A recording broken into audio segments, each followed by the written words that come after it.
اتخذوا اخبارہم و رہبانہم اربابا من دون اللہ. جب اس کی تشریح آپ جا کے آج بھی پڑھ لیجئے سورہ توبہ کی اس آیت کی، تو آپ کو ملے گا کہ انہوں نے اپنے اخبار و رہبان کو رب بنا لیا، یعنی ان کے حلال و حرام پر یقین مان لیتے ہیں، تسلیم کر لیتے ہیں. اسی معنی میں آیا ہے، الہ کا لفظ بھی آیا ہے. افرأیت من اتخذ الہہ ہواہ، اس کو دیکھا جس نے اپنا الہ اپنی خواہش نفس کو بنا لیا، اپنی ہی مرضی پہ چلتا ہے. تو جس کی اطاعت کی جائے وہ الہ ہے، جس کا قانون مانا جائے وہ الہ ہے. تو جس کی اطاعت کی جائے اور جس کا قانون مانا جائے وہی رب ہے. تو رب تم نے بنایا اللہ کو، الہ بنایا اللہ کو، لا الہ الا اللہ. لیکن تم یہاں پہ قانون غیروں کے اوپر چل رہے ہو، تو لما تقولون ما لا تفعلون کبر مقتا عند اللہ ان تقولوا ما لا تفعلون. اب آ گیا یہ آیت جو اس وقت میں نے آپ کے سامنے تلاوت کی. تو ایک تو بیزاری کے مقابلے میں محبت کے لفظ کو رکھ لیجئے. ان سے اللہ بیزار ہو گیا. محبت اللہ کس سے کرتا ہے؟ محبت ان سے کرتا ہے کہ جو اللہ کی راہ میں جنگ کرتے ہیں صفیں باندھ کر، جیسے سیسا پلائی دیوار ہوں. جنگ کرنے کا مقصد کیا ہوتا ہے؟ قاتلوہم حتی لا تکون فتنۃ ویکون الدین کلہ للہ. ان سے جنگ کرو یہاں تک کہ فتنہ بالکل ختم ہو جائے، دین سارے کا سارا اللہ کا ہو جائے. تو جنگ وہ اللہ کے دین کے غلبے کے لیے کرتے ہیں. لتکون کلمۃ اللہ ہی العلیٰ، تاکہ اللہ کا کلمہ سب سے اوپر ہو جائے، اس کی حکمرانی تسلیم کر لی جائے. اب آپ کو بیزاری والی بات بھی سمجھ میں آ گئی ہوگی. محبت ان سے کرتا ہے جو اللہ کو الہ کے طور پر، رب کے طور پر منوانے کے لیے جان ہتھیلی پہ لے کے، سر پہ کفن باندھ کے میدان میں نکل آتے ہیں تاکہ اللہ کا کلمہ سربلند ہو. ان سے محبت کرتا ہے. تو بیزار کن سے ہے؟ کہ جو یہ نہیں اس سے بیزار ہے. تو پہلے تو اس سیاق و سباق میں اس آیت کو رکھ لیں. اب میں چاہتا ہوں کہ کچھ اور آیتوں کی روشنی میں اس آیت کی وضاحت کروں. سب سے پہلے یہ محبت والے تصور کو سمجھیے. اللہ تبارک و تعالیٰ اطاعت کا تقاضا کرتا ہے، اللہ تعالیٰ اپنی بندگی کی تقاضا کرتا ہے. دیکھیں یہی اطاعت کا تقاضا بادشاہ بھی کرتے ہیں. فرعون بھی تو یہی اطاعت کا تقاضا کر رہا ہے اپنے رعایا سے. اسی اطاعت کا تقاضا جو ہے انگریز جب ہندوستان میں آئے تھے تو انہوں نے ہم سے کیا تھا. ہاں جی، آپ کی کیا خواہش ہے کہ آپ پر حکومت جو ہے وہ پین سے کی جائے یا تلوار سے کی جائے؟ تو وہ تلوار سے غالب آنے کے بعد انہوں نے ہم سے پوچھا تھا کہ آپ کی رائے کیا ہے، کہ آپ جو ہے کیا چاہتے ہو، کہ تلوار کے زور پر آپ پر حکمرانی کی جائے یا یہ کہ پین سے کی جائے؟ مرضی آپ کی ہے جو آپ چاہو، لیکن حکم ہمارا ہوگا وہ آپ کو ماننا پڑے گا. تو کیا اللہ تعالیٰ بھی ہم سے اسی طرح کی اطاعت کا تقاضا کرتا ہے؟ یہ اب بہت بڑا فرق آ گیا. یہ ایک بڑا عظیم فرق ہے. یہ دین کی بہت بڑی یوں سمجھیے کہ ایک حقیقت ہے جو ہمارے سامنے آ رہی ہے. اللہ اطاعت کا تقاضا کرتا ہے لیکن وہ کسی اور معنی میں کرتا ہے. وہ کہتا ہے میں ایسا رب نہیں ہوں جیسا فرعون ہے، میں ایسا رب نہیں ہوں کہ جیسا نمرود تھا، میں ایسا الہ نہیں ہوں جیسے تم پر کوئی آقا آ کے مسلط ہو جائے بالجبر. میں اگر ربوبیت کا دعویٰ کر رہا ہوں، میں اگر الہ ہونے کا دعویٰ کر رہا ہوں، میں کہتا ہوں میری مانو، تو پہلی بات یہ اس لیے کہتا ہوں کہ میں تمہارا خالق بھی ہوں. میں نے تمہیں پیدا کیا ہے، بنایا ہے. میں اگر یہ دعویٰ کر رہا ہوں کہ میری کہاں مانو، تو اس بنیاد پر کر رہا ہوں کہ میرے تمہارے اوپر احسانات ہیں. میں نے تمہیں زندگی دی ہے. الحی القیوم ہوں، میں نے قائم رکھا ہوا ہے، میں نے زندہ رکھا ہوا ہے. میں اگر یہ مطالبہ کر رہا ہوں تو تمہیں صرف رب اس معنی میں بھی ہوں کہ تمہاری تمام ضرورتیں پوری کرتا ہوں، پرورش بھی کرتا ہوں، پروان بھی چڑھاتا ہوں، تمام ضروریات زندگی میں فراہم کر رہا ہوں. یہ بارش کس نے برسائی، یہ زمین کے اندر غذائیں کس نے رکھی، یہ پتھر میں کیڑے کو کس نے پالا، یہ سب میں کر رہا ہوں تمہارے لیے. تمہارے اندر کوئی احساس مروت جنم نہیں لیتا، کوئی احساس تشکر پیدا نہیں ہوتا، اس ہستی سے کوئی محبت کا جذبہ پروان نہیں چڑھتا جو تمہارے لیے یہ سارا کچھ کر رہا ہے. تو یہ الحمدللہ رب العالمین کو پہچانے، سارے جہانوں کا رب، اس کا شکر. کیوں؟ اس کے احسانات، کیوں اس کے انعامات، کیوں اس کے نعمتیں جن کی یعنی ہماری زندگی، ہمارا زندگی کی ضروریات سب کچھ وہ فراہم کر رہا ہے بن مانگے. ایک آکسیجن ہی کا اندازہ لگائیں کہ اس کے لیے اس نے کتنا اہتمام کیا ہوگا. یہ پورا زمین کو ایک آکسیجن ٹینٹ بنا دیا جس کے اندر ہم سانس لیتے ہیں. باقی ابھی تک معلوم کائنات کے اندر کہیں آکسیجن موجود نہیں ہے. تو ایک ایسی ہستی کہ جو انسان کے ساتھ بہت محبت کرنے والی ہے، انسان کی ضرورتوں کو پورا کرنے والی ہے، اس کی ضرورتوں کا خیال رکھنے والی ہے. کیسے الفاظ ہیں، ذرا ان الفاظ پر غور کیجئے سورہ بنی اسرائیل کے کہ وَلَقَدْ كَرَّمْنَا بَنِي آدَمَ وَحَمَلْنَاهُمْ فِي الْبَرِّ وَالْبَحْرِ وَرَزَقْنَاهُمْ مِنَ الطَّيِّبَاتِ وَفَضَّلْنَاهُمْ عَلَى كَثِيرٍ مِّمَّنْ خَلَقْنَا تَفْضِيلًا، کہ ہم نے تو انسان کو، بنی آدم کو بڑی عزت دی، بڑی تکریم کی، بڑا مقام دیا، بڑی اہمیت دی. کرمنا بنی آدم وحملناہم فی البر والبحر، ہم اسے اٹھائے پھرتے ہیں خشکی میں بھی اور تری میں بھی. اب یہ جتنے بھی فزیکل لاز ہیں یہ کس نے بنائے ہیں؟ ہم نے بنائے ہیں، جس کی وجہ سے اس کے قدم زمین کے اوپر جمتے ہیں. یہ کشش ثقل کا نظام کس نے رکھا ہے؟ ہم نے رکھا ہے، جس کی وجہ سے اس کا توازن قائم رہتا ہے سارے اجرام سماویہ کا. ہم اٹھائے پھرتے ہیں تمہیں. یہ ارشمیدس نے جو قانون دریافت کیے اور تم نے اب جہاز چلا لیے ان بنیادوں کے اوپر، یہ کس نے کے چھوڑے ہوئے بنائے ہوئے قوانین ہیں؟ تو یہ ہم نے سب تمہارے لیے کیا. هو الذی سخر لکم ما فی الارض جمیعا، وہی ہے جس نے سب کچھ تمہارے کام پر لگا دیا. یہ ہستی ہے ایک پیاری، ایک نہایت جو ہے نا شفیق، ایک نہایت محبت کرنے والی ہستی. تو یہ اگر انسان یہ معرفت اپنے رب کی حاصل کر لے تو وہ اپنے دل کے جذبے کے ساتھ اس کے ساتھ جو ہے نا وہ ایک یہ ربوبیت والا تعلق قائم کرے گا. یہ جبر والی اطاعت نہیں ہے، یہ مجبوری والی اطاعت نہیں ہے، یہ زبردستی والی اطاعت نہیں ہے. یہ اطاعت ہے جس کا جذبہ انسان کے اپنے قلب سے پھوٹتا ہے، اپنے اندر سے یہ چشمہ جو ہے نا پورے زور سے ابلتا ہے کہ میں اپنے اس خالق، اس مالک، اس رب، اس رحیم، اس شفیق، اس ودود ہستی کے لیے اپنا سب کچھ تن من دھن لٹا دوں. یہ در حقیقت اس کا اپنے اندر سے یہ جذبہ پیدا ہوتا ہے. اس احسان کے بدلے میں جو اس رب کا انسان کے اوپر ہے، اس کے شکر کے طور پر یہ جذبہ جو ہے نا ابھرتا ہے. اور یہ دو طرفہ محبت کا جذبہ اللہ محبت کرتا ہے اپنے اس مخلوق سے. الخلق و عیال اللہ، یہ جو اللہ کی مخلوق ہے یہ اللہ کے کنبے کی مانند ہے. وہ جو 70 گنا ماں سے زیادہ محبت جو ہے نا وہ اللہ کرتا ہے اپنے بندوں سے، اس کو بھی ذہن میں رکھیں. اور ادھر سے جب بندے کے سامنے اللہ کے یہ احسانات آتے ہیں، پہچانتا ہے ان احسانات کو، تو اس کے اندر سے بھی وہ محبت کا چشمہ خود پھوٹتا ہے اور اندر سے یہ پکار اٹھتی ہے کہ ایسے رب کی اطاعت، اس کی فرما برداری کرنی ہے، اسے ناراض نہیں کرنا ہے، اس کا کوئی حکم نہیں توڑنا ہے. یہ ہے اصل میں وہ بنیاد. یعنی یہ محبت کی جو بات آئی ہے اس کا تعلق اس چیز کے ساتھ جڑ جاتا ہے. ان اللہ یحب الذین یقاتلون فی سبیلہ، تو اللہ محبت کرتا ہے. اور چونکہ یہاں پہ ایک بات آئی ہے، وہ جو اشتہار آ گیا تو ہمارے سلطان صاحب بھی پریشان ہو گئے تھے کہ ہمارا تو منتخب نصاب کا درس تھا، اشتہار آ گیا ہے کہ اللہ تعالیٰ کا قانون ہدایت کیا ہے.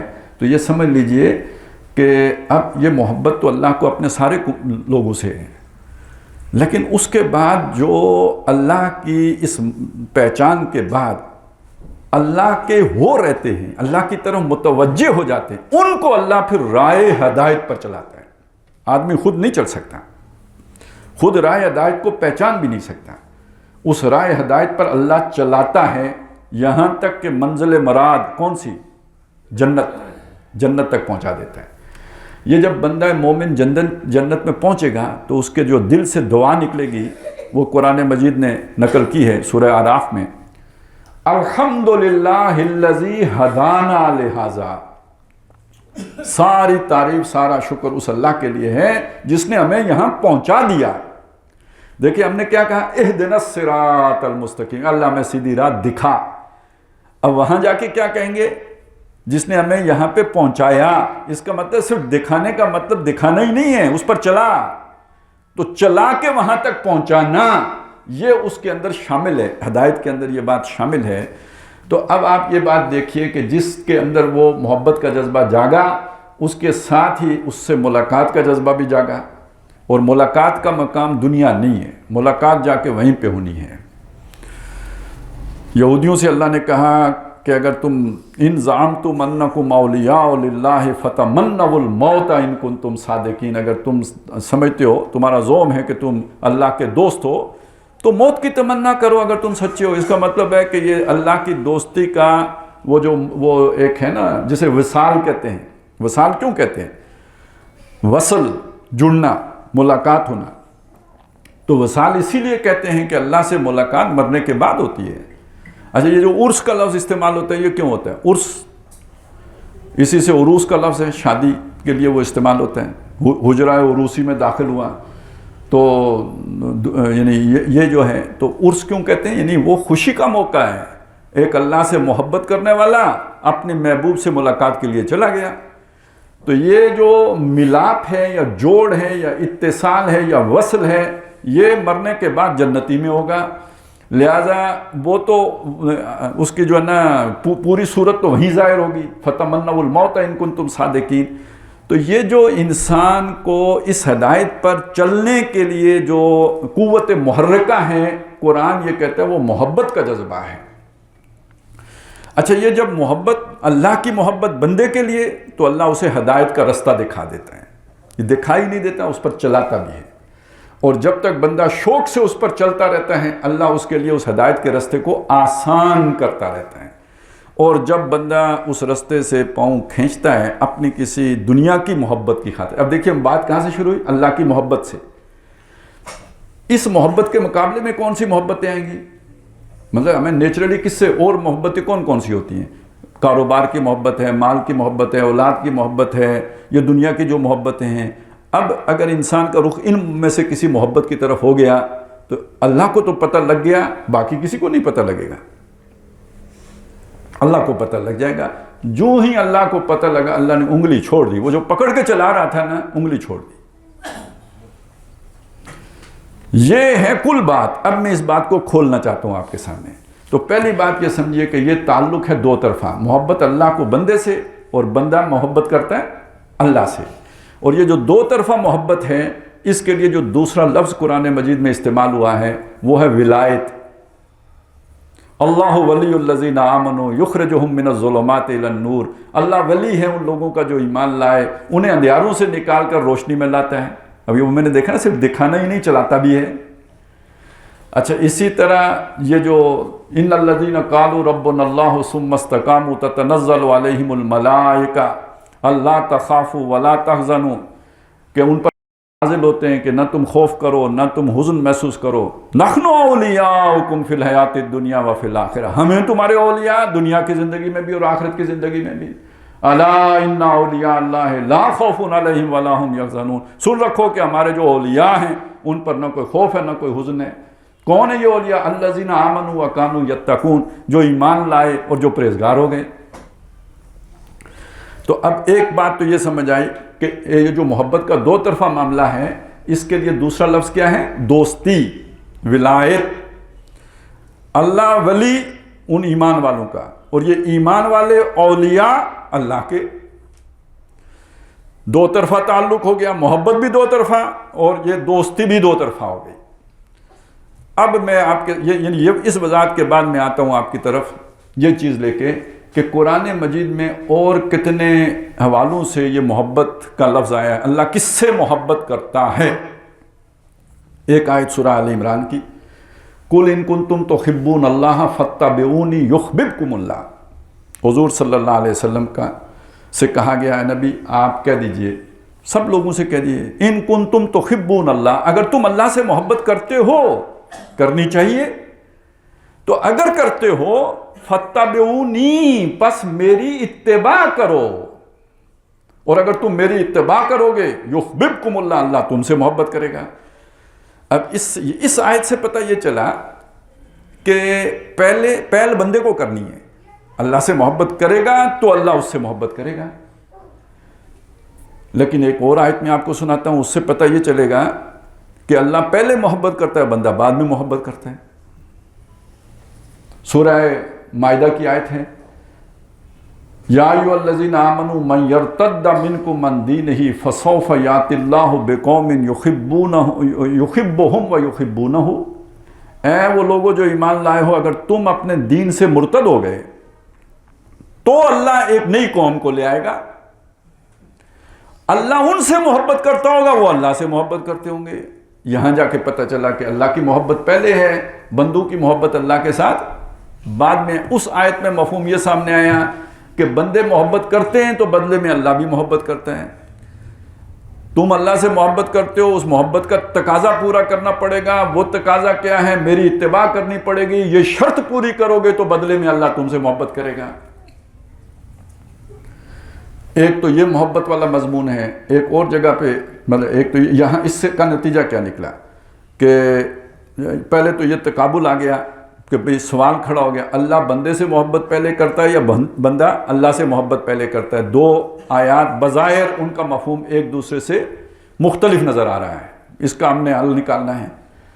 اس کے علاوہ ہمارے سامنے ایک مسئلہ یہ آیا کہ یہاں پتہ چلا کہ اللہ محبت ان سے کرتا ہے جو جنگ کرتے ہیں اللہ کی راہ میں.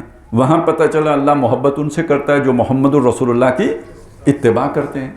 اچھا یہیں بات نہیں رکی، بات آگے بڑھی. واللہ یحب المتقین، اللہ متقیوں سے محبت کرتا ہے. پھر ہمیں آیت یہ بھی ملتی ہے واللہ یحب الصابرین، اللہ صبر کرنے والوں سے محبت کرتا ہے. پھر ہمیں قرآن مجید سے یہ بھی مل جاتا ہے کہ واللہ یحب المحسنین، اللہ تعالیٰ احسان کرنے والوں سے محبت کرتا ہے. تو اب اس کا ایک نتیجہ تو یہ نکلے گا کہ آپ ان سب کو علیحدہ علیحدہ ڈپارٹمنٹ بنا لیں. ایک یہ اتباع والا ہے، ایک یہ تقوی والا ہے، ایک یہ احسان والا ہے، ایک یہ صبر والا ہے، ایک یہ جنگ والا ہے. ان سب کو علیحدہ علیحدہ کر لیں تو جو یہ 4-5 نہ کرے، ایک کرے، اس سے بھی اللہ کو محبت ہے. جو باقی چھوڑ کے یہ آخری والا کرے، اس سے بھی اللہ کو محبت ہے. تو یہ معنی اگر نکالیں تو اس کا کچھ نتیجہ نکلے گا. ایک شخص نہ نماز پڑھتا ہے، نہ روزہ رکھتا ہے، کچھ بھی نہیں کرتا ہے، ٹھیک ہے نا جی، تو وہ اس کے یہ بس کر لیتا ہے کہ جہاں پہ کوئی بم شم پھاڑنا ہو تو وہ فوراً پہنچ جاتا ہے. تو دل نہیں مانتا کہ یہ بات صحیح ہو سکتی ہے. آپ کا مانتے ہیں؟ اچھا پھر دوسرے بندے کو لے لیں. چلیں ایک بندے نے تقوی کے ساری ضرورتیں پوری، داڑھی بھی رکھی ہے، نمازیں بھی پڑھتا ہے، تہجد بھی پڑھتا ہے، کوئی نفل بھی نہیں چھوڑتا ہے، ہر وقت حالت ذکر میں رہتا ہے، لیکن یہ کہ جب جنگ کا وقت آتا ہے تو بھاگ جاتا ہے. آپ کا دل مانتا ہے کہ اس سے اللہ محبت کرے گا؟ تو یہ اگر ہم اسے علیحدہ علیحدہ شعبوں میں تقسیم کر لیں تو اس کا مطلب یہ ہے کہ ہم نے کوئی غلط نتیجہ نکال دیا. یہ اس کو دل ماننے کے لیے تیار نہیں ہے. تو پھر ہم اس میں تطبیق کریں گے تو تبھی مسئلہ حل ہوگا. تو اب میں سب سے پہلے یہ کہ اللہ پہلے محبت کرتا ہے یا بندہ پہلے محبت کرتا ہے، پہلے اس سوال کو ہم حل کر لیں اور پھر اس طرف آئیں گے کہ یہ اصل میں ان کے اندر تطبیق کیا ہے. تو پہلے آئیں اس چیز کی طرف کہ یہ تو بہت واضح ہے کہ اللہ کی محبت پہلے ہے. یہ اس کی محبت ہی ہے کہ ہمارا وجود ہے. یہ اس کی محبت ہے کہ اس نے ہمیں پروان چڑھنے کا موقع دیا، اس نے ہمیں شعور دیا. اللہ کی پہچان بھی تو ہمیں ایک درجے میں جا کے حاصل ہوگی جب ہمارا شعور ایک خاص سطح پہ پہنچ چکا ہوگا، تب جا کے اللہ تعالیٰ کی جو ہے نا معرفت حاصل ہوگی. اور جب معرفت حاصل ہوگی تو ہم اللہ سے محبت کریں گے. اس سے پہلے تو محبت کا سوال ہی نہیں. تو اللہ تو ہم سے تب بھی محبت کرتا ہے جب ہم اللہ کو پہچانتے بھی نہیں. الخلق و عیال اللہ میں کافر بھی آئے یا نہیں آئے؟ کافر بھی آ گئے. تو یہ تو بالکل بدیہی حقیقت ہے کہ اللہ پہلے محبت کرتا ہے، انسان بعد میں محبت کرتا ہے. تو اب یہ فرق کیا ہوا؟ ایک خصوصی محبت بھی ہوتی ہے، ایک خصوصی رحمت جیسی ہوتی ہے، خصوصی محبت بھی ہوتی ہے. اب آپ اسے یوں سمجھ لیجئے، خصوصی رحمت کو پہلے سمجھ لیں تو اس سے خصوصی محبت سمجھنا آسان ہو جائے گی. اللہ نے فرمایا وسعت رحمتی کل شیء، میری رحمت ہر شے تک وسیع ہے. کوئی شے اللہ کی رحمت سے باہر نہیں ہے، ہر شے اللہ کی رحمت کا مظہر ہے. لیکن یہ کہ سورہ اعراف میں یہ بھی بتایا ایک اور رحمت بھی ہے جو خاص ہے ان لوگوں کے لیے جو رسول نبی امی کی پیروی کریں گے. تو ایک رحمت وہ ہے جو عام ہے، ایک رحمت وہ ہے جو خاص ہے. اس کو اگر آپ نے مزید سمجھنا ہو تو اس رحمت کو یوں سمجھ لیں، میری زندگی اللہ کی رحمتی کا تو مظہر ہے نا. میں کتنی غلط، ہم نے جہنم کی بوت کی تدبیر پر تیری رحمت نے گوارا نہ کیا تو ہر انسان اس کے گناہوں پر اگر اللہ فوراً پکڑنا شروع کر دے، کوئی ایک متنفس زمین کے اوپر باقی نہ رہے، تو یہ اللہ کی رحمت ہی ہے نا کہ ہم سانس لے رہے ہیں، گناہ کرتے ہیں پھر بھی سانس لے رہے ہیں۔ ایک رحمت وہ ہے کہ ابراہیم علیہ السلام آگ میں چھلانگ لگاتے ہیں، زندہ سلامت باہر آ جاتے ہیں، یہ کوئی معمولی رحمت تو نہیں ہے۔ ایک رحمت وہ ہے اصحاب کہف جا کے غار میں سو جاتے ہیں، 300 سال کے بعد اٹھتے ہیں اور زندہ سلامت چل کے بازار میں سودا لینے چلے جاتے ہیں۔ اب یہ عام ضابطے سے بڑھ کر رحمت ہو گئی یا نہیں ہو گئی؟ بس اس کو سمجھ لیجئے، محبت اللہ سب سے کرتا ہے، ایک محبت کا پھر کوئی خصوصی درجہ ہوتا ہے جہاں اللہ تعالیٰ اس کو مقام میں ولایت پر سرفراز کر دیتا ہے، دوستی کا مقام عطا کر دیتا ہے، دو طرفہ تعلق قائم ہو جاتا ہے، بندہ اللہ سے محبت کر رہا ہوتا ہے، اللہ بندے سے محبت کر رہا ہوتا ہے۔ یہ تو شے ہی اور ہے، یہ تو مقامی اور ہے، یہ اس کی تو حیثیت ہی اور ہے۔ تو ایک ابتدائی درجے کی محبت ہے وہ اللہ کو پہلے ہے، اور ایک آخری درجے کی محبت ہے، وہ محبت ہے کہ جو جب بندہ رسپونڈ کرتا ہے اس محبت کے نتیجے میں جو اللہ کی ہے، تو اس کے نتیجے میں اللہ کی محبت اور بڑھ جاتی ہے۔ جب بندہ اور شکر بجا لاتا ہے اللہ کی محبت اور بڑھ جاتی ہے، یہاں تک کہ وہ بندے کے لیے درجہ کمال کو پہنچ جاتی ہے۔ یہاں اس درجہ کمال کا ذکر ہے، ان اللہ یحب الذین یقاتلون فی سبیلہ صفا کانہم بنیان مرصوص۔ ایک یہ بات ہو گئی۔ دوسری بات یہ ہے، مجھے معرفت اللہ کی حاصل ہو گئی، یہ میرا کمال ہے، یہ اللہ کی عطا ہے، تو یہ بھی تو اللہ کی محبت ہی کا مظہر ہے نا کہ مجھے سمجھ آ گئی بات کی۔ اگر اللہ نظر محبت نہ کرتا، نظر کرم نہ کرتا، تو مجھے بات کی سمجھ ہی نہ آتی، توبہ کی توفیق ہی نہ ہوتی۔ تو یہ چیز بھی ہمیں سمجھا رہی ہے کہ پہلی محبت کس کی ہے؟ اللہ کی ہے۔ ہاں، اس کے نتیجے میں جو ضروری تقاضے جب میں نے پورے کر لیے تو اللہ نے اور مہربانی کی، نئے پرت کھول دیے، نئی ہدایت مجھ پر واقع کر دی، جب اس کے تقاضے پورے کر دیے تو اور کھول دی، جب اس کے امتحان میں سرخرو ہوا تو اگلا درجہ کے لیے کھول دی۔ اللہ کا محبت میں ہمیشہ اپر ہینڈ ہی رہے گا، لیکن یہ کہ میری قربانی کے تناسب سے اس میں اضافہ ہوتا رہے گا۔ وہ آخری درجے پہ پہنچے گی میری قربانی جب انتہا پر پہنچے گی۔ اب اگر یہ جو بات میں نے کہی ہے اس کو ابراہیم علیہ السلام کی زندگی کے اوپر لاگو کر کے دیکھیے۔ اللہ کو پہچانا سب سے پہلے، فلما جن علیہ اللیل، جب ان پر وہ رات طاری ہوئی اور دیکھا انہوں نے اس کو ستارے کو، قال ھذا ربی، انہوں نے کہا یہ رب ہو سکتا ہے۔ فلما افلا، جب وہ غروب ہو گیا، قال لا احب الآفلین، ابراہیم نے کہا میں غروب ہونے والوں سے محبت نہیں کر سکتا، میرا تو کوئی پرفیکٹ بینگ ہونا چاہیے جو غروب نہ ہو، موجود رہے۔ اس کے بعد جب چاند دیکھا وہ غروب ہو گیا، انہوں نے کہا لَئِن لَّمْ يَهْدِنِي رَبِّي لَأَكُونَنَّ مِنَ الْقَوْمِ الضَّالِّينَ، میرے رب نے مجھے ہدایت نہ دی، یعنی میں اپنی ایفرٹ کر رہا ہوں لیکن یہ کہ مجھے نہیں سمجھ آ رہی، اگر میرے رب نے مجھے ہدایت نہ دی تو میں ہو جاؤں گا گمراہ لوگوں میں سے۔ فلما رأى الشمس، جب اس نے سورج کو دیکھا، قال ھذا ربی ھذا اکبر، کہا یہ رب ہو سکتا ہے، یہ تو بہت بڑا ہے۔ فلما افلت، جب وہ بھی غروب ہو گیا، قال یا قوم انی بریء مما تشرکون، اب انہوں نے کہا اے قوم، اے لوگو، جو تم شرک کرتے ہو میں اس سے بری ہوں، انی وجہت وجہی للذی فطر السماوات والارض۔ اب یہ جملہ پوری قوم سے ٹکرانے کا جملہ ہے، یہ جو قومی بیانیہ ہے اس سے انحراف ہے، جو جدھر دنیا جا رہی ہے اس کے مخالف سمت چلنا ہے۔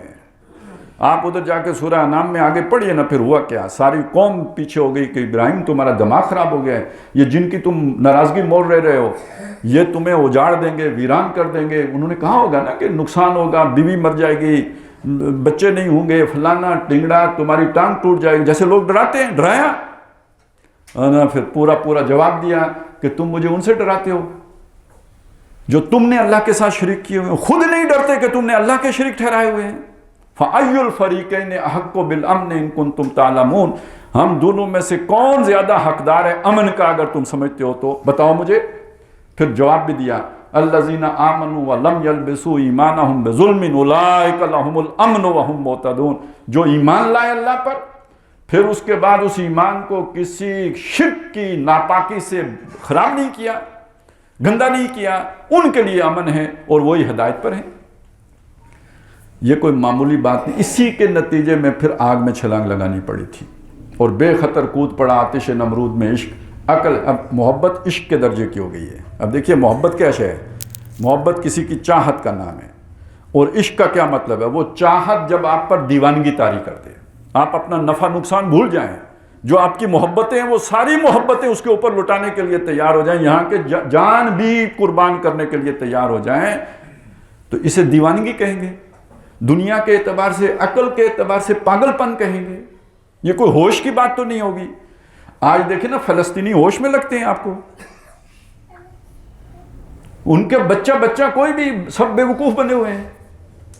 انؤمن کما آمن السفہاء، ہم سیانے ہیں، وہ تو بے وقوف ہیں۔ اس بے وقوفی کا دوسرا نام عشق ہے، سرشاری ہے، دیوانگی ہے، جنون ہے، پاگل پن ہے۔ جس پر یہ پاگل پن طاری ہو گیا، اللہ کی نظر میں ہدایت پر ہے۔ تو بچا بچا کے نہ رکھ اسے، تیرا آئینہ ہے وہ آئینہ کہ شکستہ ہو تو عزیز تر ہے نگاہ آئینہ ساز میں۔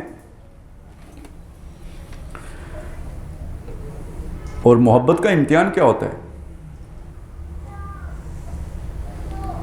دوستی امتحان لیتی ہے، دوستوں کی جان لیتی ہے۔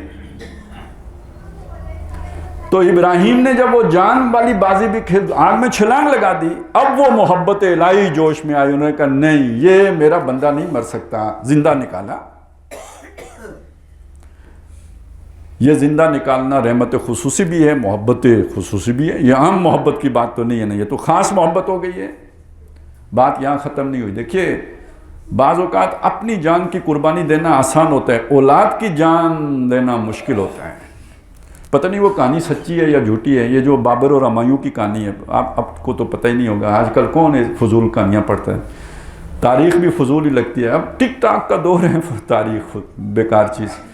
تو وہ کہا یہ جاتا تھا یا جاتا ہے، اب تو کوئی تھا میری زبان سے اس لیے لکھ رہا کہ اب کوئی پڑھتا ہی نہیں، تو وہ پہلے کی باتیں ہم نے جس زمانے میں پڑھتے تھے، کچھ بھی نہیں ہے، ٹی وی شیوی نہیں ہوتے تھے، تو یہی کہانیاں پڑھ لیتے تھے۔ تو اس میں یہ چیز تھی کہ یہ ہمایوں ایک ہی بیٹا تھا بابر کا، بابر پہلا مغل حکمران، ایک ہی بیٹا ہے ہمایوں، اور اس کو کوئی ایسی بیماری لگی وہ مرنے لگا۔ تو جو بھی حکمات تھے انہوں نے بڑی کوشش کی، وہ بچنے کی کوئی امید نہیں رہی، تو اس کا کہتے ہیں کہ اس نے وہ ہمایوں کی چارپائی کے گرد جو ہے نا چکر لگانے شروع کیے اور اللہ سے دعا کی کہ اللہ میری جان لے لے اور اس کو میری زندگی دے دے۔ اب واللہ عالم کیا کچھ یہ بادشاہوں کے ساتھ بھی عجیب قسم کی غیر معمولی باتیں ہوتی ہیں، مسلمان ہوں یا کافر ہوں، کچھ نہ کچھ شیطان بھی تو ہوتے ہی ہیں ان کے ساتھ۔ تو بہرحال ہوا یہ کہ وہ کچھ عرصے بعد وہ مر گیا، ہمایوں بچ گیا۔ یہ ہمایوں کا لخت جگر تھا، یہ اکبر دی گریٹ، اور یہ رستے میں پیدا ہوا تھا، ادھر کہیں بلوچستان سندھ کے رستے میں ادھر پیدا ہوا ہے، ادھر سے بھاگا ہوا تھا ہمایوں، نکال باہر کیا تھا انہوں نے۔ تو خیر وہ ہمایوں بچ گیا۔ اب میں اصل میں یہاں پہ کہنا کیا چاہتا ہوں کہ بابر نے اپنی زندگی ہمایوں کی خاطر دے دی۔ بیٹا اتنا پیارا ہوتا ہے، اولاد کے لیے اپنا آدمی لگا دیتا ہے۔ تو اللہ تعالیٰ نے پھر وہ اس امتحان سے اگلا امتحان، بیٹے کی گردن پہ چھری چلاؤ، اس میں بھی جب سرخروئی ہو گئی تو اللہ نے ان ساری باتوں کو کلمات کہا۔ وَإِذِ ابْتَلَىٰ إِبْرَاهِيمَ رَبُّهُ بِكَلِمَاتٍ، یاد کرو جب ابراہیم کو اس کے رب نے کچھ کلمات سے آزمایا، فَأَتَمَّهُنَّ، اس نے وہ کلمات پورے کر دیے، یعنی وہ چیلنج جو آئے تھے، اب یہاں کلمات کو وہ امتحان کے معنی میں لیں، ان امتحانات میں وہ ابراہیم جب پورا اترا، قَالَ إِنِّي جَاعِلُكَ لِلنَّاسِ إِمَامًا، اللہ نے کہا ابراہیم میں تجھے لوگوں کا امام بناؤں گا۔ اب آپ سمجھے امامت کیسے ملتی ہے؟ اگر یہ سمجھ گئے ہیں نا، اب آئیں اقبال کا وہ شعر ہے، وہی تیرے زمانے کا امام برحق جو تجھے حاضر و موجود سے بیزار کرے۔ ابراہیم حاضر و موجود سے بیزار تھے یا نہیں؟ اپنی جان، اپنا بیٹا، اچھا ان میں سے کون سی بات ہے عقل مندی کی جسے ہم عقل کہتے ہیں؟ کوئی عقل مندی کی بات ان میں سے آپ کو لگتی ہے؟ ساری اپنے خلاف باتیں، جن کو ہم بے وقوفی، حماقت، جنون کہتے ہیں، وہ باتیں۔ اللہ نے کہا یہ امتحان میں سرخرو ہوا، یہ میری محبت میں سچا عاشق ثابت ہو گیا۔ اب اللہ کی محبت مزید جوش میں آئی۔ اللہ نے کہا انی جاعلک للناس اماما، چلیں یہ موقع اچھا ہے۔ انسان کہاں تھمتا ہے، کہا ومن ذریتی، میرا تو ہو گیا کام ٹھیک ہے، میری اولاد کا کیا بنے گا؟ اب پھر اولاد آ گئی۔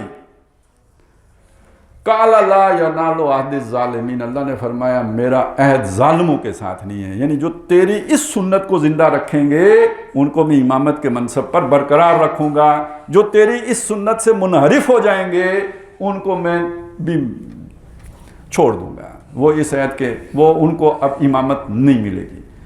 یہ ایک علیحدہ موضوع ہے۔ یہ جو بنی اسرائیل ریجیکٹ ہوئے کیوں ہوئے؟ اس وجہ سے ہوئے۔ یہ جو نصارہ ریجیکٹ ہوئے کیوں ہوئے؟ اس وجہ سے ہوئے۔ یہ محمد الرسول اللہ اور ان کے ساتھیوں کے اندر کیا تھا؟ یہ تھا۔ تو اب یہ مسئلہ تو کم از کم حل ہو گیا کہ جب آپ اس محبت، اللہ کی محبت کو پہچانتے ہیں تو پہلی سطح کا امتحان آتا ہے، اس امتحان میں پورے اترتے ہیں، اللہ تعالیٰ مزید محبت فرماتا ہے۔ اور محبت کا اظہار کیسے ہوتا ہے جی؟ ایک نیا امتحان۔ ہم محبت کا اظہار کیسے سمجھتے ہیں کہ اللہ تعالیٰ کوئی مزید احسان فرمائے، یعنی یہ کہ پہلے اگر میں بریگیڈیئر صاحب تھا تو اب میں میجر جنرل صاحب بن جاؤں، لیکن اللہ تعالیٰ یوں نہیں کرتا۔ بریگیڈیئر صاحب کو جناب کسی کیس میں پکڑوا دیتا ہے اور جو لگے ہوئے پھیتے شیتے ہوتے ہیں وہ بھی پھیتیاں کرا دیتا ہے، کہتے ہیں ہن سواد آئے ہی، بندہ کہتا ہے ہاں بہت سواد آئے ہیں، کہتے ہیں چل پھر آگے چل۔ لیکن بندہ وہاں سے مارے یو ٹرن کہ نہیں میں میجر جنرل بننا ہے، تو اللہ کہتا ہے ٹھیک ہے پھر ادھے ہی لگا رہا ہے، بنا دوں گا اور بھی اوپر لے جاؤں گا، تو بڑا افسر بھی بنا دیں گا، لیکن ایتھو کم اپنی طرف فارغ ہو گیا۔ تو بچا بچا کے نہ رکھ اسے، تیرا آئینہ ہے وہ آئینہ کہ شکستہ ہو تو عزیز تر ہے نگاہ آئینہ ساز میں، اور ہے وہی تیرے زمانے کا امام برحق جو تجھے حاضر و موجود سے بیزار کرے۔ اب اس کو ذہن میں بس چلیں، کچھ اور بھی شعر یاد آ گئے ہیں وہ بھی آپ کو سنا دوں۔ یہ ہے اقبال نے جو تقابل کیا نا مختلف جگہوں پہ، گزر جا عقل سے آگے کہ یہ نور چراغ راہ ہے منزل نہیں ہے۔ عقل بہت اہم شے ہے، یہ بتائے گی کہ یہ جو ہے نا ستارے ان کو نہیں پوجنا چاہیے، یہ بتائے گی کہ وہ کوئی ہستی اور ہے، اس حد تک عقل آپ کو رہنمائی دے گی۔ لیکن جب آپ اسے پہچان لیں گے، عقل کے ذریعے سے پہچان لیں گے، جو اس کی طرف جانے والا رستہ ہے، عقل پاؤں کی بیڑی بن جائے گی، وہ کہے گی اے خطرہ، اے نقصان، یہ جو ہے وہ ناکامی، اس میں یہ خطرات، یہ اندیشے، عقل کہے گی خبردار آگے مت جانا۔ لہٰذا اب گزر جا عقل سے آگے کہ یہ نور چراغ راہ ہے، لائٹ دیتا ہے، یہ اس رستے پہ جانا ہے، لیکن منزل تک لے کے نہیں جا، وہ پھر جنون سے جانا پڑتا ہے۔ لہٰذا اللہ تعالیٰ سے دعا کرتا ہے اقبال، خرد کی گتھیاں سلجھا چکا میں، میرے مولا مجھے صاحب جنون کر، جانا کہاں ہے یہ مجھے سمجھ آ گئی ہے، عقل نے سمجھا دیا، چراغ راہ ہے نا، اس نے رستہ دکھا دیا، چلنے کے لیے جنون چاہیے، اب مجھے وہ عطا فرما دے۔ جنون عشق کا دوسرا نام ہے۔ پھر اقبال کہتے ہیں یہ جنون چیز کیا ہے؟ اس کے لیے جنون، اس کے عشق کی جگہ تپش کا لفظ استعمال کرتے ہیں فارسی میں۔ تپش می دہد، تپش می کند زندہ تر زندگی را، تپش می دہد بالوں پر زندگی را۔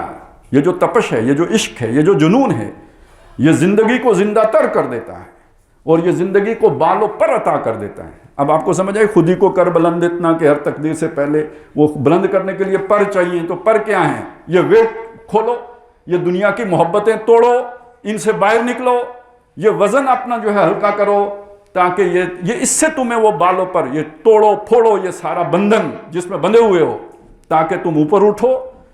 تو یہ تپش بھی کند زندہ تر زندگی را، تپش بھی دہد بالوں پر زندگی را۔ پھر ایک تقابل کرتا ہے بو علی سینہ اور مولانا روم کا۔ آپ کو پتہ ہے مولانا روم صوفی عاشق اللہ کے، اور بو علی سینہ عقل فلسفی۔ تو کہتے ہیں کہ بو علی اندر غبارے ناکا گم، دست رومی پردہ مخمل گرفت۔